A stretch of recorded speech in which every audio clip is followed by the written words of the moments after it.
Assalamualaikum warahmatullahi wabarakatuh. Saya Uli Afifah dari kelas 1 KPIE. Di sini saya akan menjelaskan tentang pembagian hadis ditinjau dari aspek kuantitas rawi dan skema sanad hadis. Dalam bab ini saya akan mengemukakan pembagian hadis dari tinjauan kuantitas perawi yang dibagi menjadi dua. Yang pertama, hadis mutawatir, dan yang kedua adalah hadis ahad. Yang pertama adalah hadis mutawatir. Menurut definisi hadis, mutawatir ialah hadis yang diriwayatkan sejumlah rawi yang mustahil mereka bersepakat berbuat dusta. Kata mutawatir secara etimologi ialah mutatabi, yang berarti beriring-iringan atau berturut-turut antara satu dengan yang lain. Hal itu seimbang dari permulaan sanad hingga akhirnya. Tidak terdapat kejanggalan jumlah pada setiap tingkatan tabakoh. Syarat-syarat hadis mutawatir. A. Hadis yang diberitakan oleh rawi-rawi tersebut harus berdasarkan daya tangkap panca indera. Tidak dapat dikategorikan dalam hadis mutawatir yaitu segala berita yang diriwayatkan dengan tidak bersandar pada panca indera, seperti meriwayatkan tentang sifat-sifat manusia, baik yang terpuji maupun yang tercela. B. Bilangan perawi mencapai jumlah adat mustahil mereka untuk berdusta. Dalam hal ini, para ulama berbeda pendapat tentang batasan jumlah untuk tidak memungkinkan bersepakat dusta. 1. Abu Thayyib menentukan sekurang-kurangnya 4 orang. Hal tersebut dikiaskan dengan jumlah saksi yang diperlukan oleh hakim. 2. Ashabus Syafi'i menentukan minimal 5 orang. Hal tersebut dikiaskan dengan jumlah para nabi yang mendapatkan gelar ulul azmi. Yang ketiga, sebagian ulama menetapkan sekurang-kurangnya 20 orang. Hal tersebut berdasarkan ketentuan yang telah difirmankan Allah tentang orang-orang mukmin yang tahan uji, yaitu dapat mengalahkan orang-orang kafir sejumlah 200 orang. Dan yang keempat, ulama yang lain menetapkan jumlah tersebut sekurang-kurangnya 40 orang. Macam-macam hadis mutawatir. 1. Mutawatir lafzi adalah mutawatir yang lafal hadisnya sama atau hampir sama.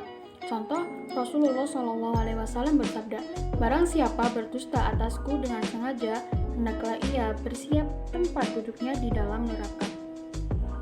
Menurut Abu Bakar Al-Bazzar, hadis tersebut di atas diriwayatkan oleh 40 orang sahabat. Kemudian Imam Nawawi dalam kitab Minhajul Muhaddisin menyatakan bahwa hadis itu diterima 200 sahabat. Hadis tersebut diriwayatkan oleh berpuluh-puluh imam ahli hadis, antara lain Bukhari, Muslim, Tirmizi, Abu Dawud, Ibnu Majah, Ahmad, dan Ad-Darimi dengan rangkaian sanad rawi yang meriwayatkan hadis tersebut. Meski demikian, saat sampai ketiga hadis tersebut semua sama, baik secara teks maupun maknanya.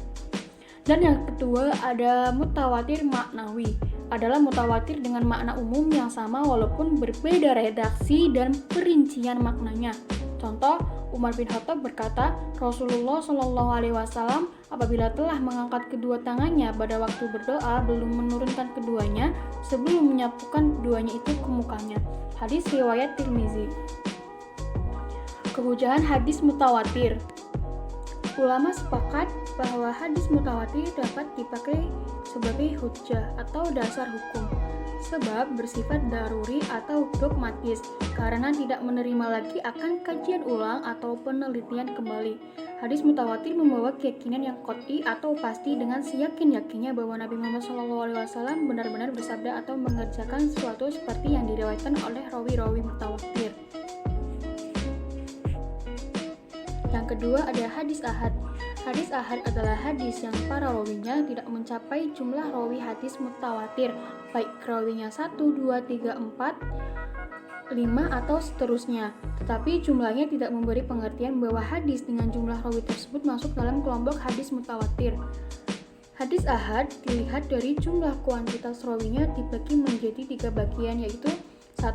Hadis masyhur atau mustafid, kedua hadis ahad, yang ketiga hadis gharib. A. Hadis masyhur Masyhur secara etimologi berarti yang sudah tersebar atau yang sudah terpopuler. Hadis masyhur adalah hadis yang diriwayatkan oleh 3 orang rawi atau lebih dan belum mencapai derajat hadis mutawatir. Contoh, Rasulullah SAW bersabda, seorang muslim adalah orang yang kaum muslimin tidak terganggu oleh lidah dan tangannya. Hadis riwayat Bukhari, 9 Muslim dan Tirmizi. B. Hadis aziz. Aziz menurut bahasa mulia atau kuat dan juga berarti jarang. Hadis aziz adalah hadis yang diriwayatkan oleh 2 orang rawi, kendati 2 rawi itu pada satu tingkatan saja, dan setelah itu diriwayatkan oleh banyak rawi. Contoh, Nabi bersabda, tidak beriman salah seorang di antara kamu sehingga ia lebih mencintaiku daripada ia mencintai bapak dan anaknya. C. Hadis gharib. Hadis gharib menurut etimologi, gharib berarti al-munfarid atau menyendiri, atau al-ba'id an aqrib, jauh dari qarib, kerabat. Sedangkan menurut terminologi, hadis gharib adalah hadis yang diriwayatkan oleh satu orang rawi, tidak ada orang lain yang menceritakan selain dia. Hadis gharib dibagi menjadi 2, yaitu 1 gharib mutlak, adalah hadis yang kegharibannya terletak pada asal sanad.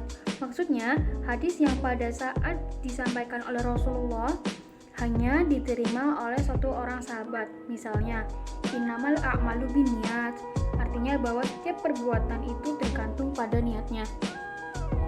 Hadis ini diriwayatkan sendiri oleh Umar bin Khattab, lalu darinya hadis ini diriwayatkan oleh Alqamah, Muhammad bin Ibrahim lalu meriwayatkannya dari Alqamah, kemudian Yahya bin Sa'id meriwayatkannya dari Muhammad bin Ibrahim. Setelah itu diriwayatkan oleh banyak perawi melalui Yahya bin Sa'id. Dalam gharib mutlak ini, yang menjadi pegangan adalah apabila seorang sahabat hanya sendiri meriwayatkan sebuah hadis. Dan yang kedua ada gharib nisbi, yaitu apabila keghariban terjadi pada penengahan sanadnya, bukan pada asal sanadnya.